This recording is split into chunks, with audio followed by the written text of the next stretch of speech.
So this horse is going home tomorrow or day after, I believe. And I wanted to do a video so you could see what it was like when he's going home.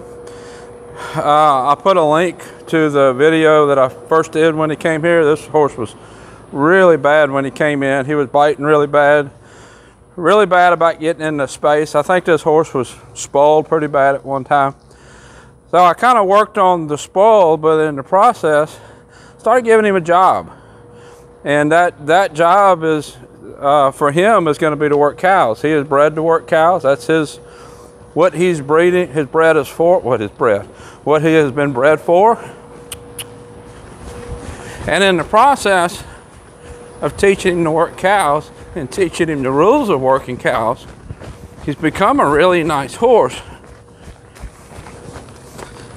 See right there, I was able to pull him off the cow. Before, I had to one rein him around. He was charging at the cows, and he's become fun to work a cow on and fun to ride in general.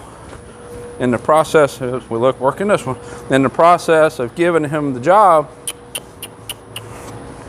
everything else has gotten nicer. A lot of people miss out on that part of the training. They work on problems and they teach the horse, don't do a certain action, don't do that problem action, but they never replace that action with what they want the horse to do. And that's what I did with Brody here. I replaced the negative action that he was doing, which was biting. He was biting at us, biting at the cows, charging at the cows, being really aggressive.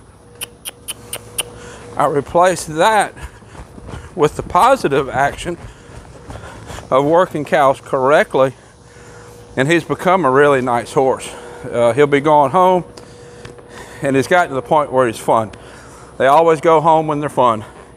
But this is Brody. I'll put a link up here to the first video that I did of him. Until next time, thank you for watching.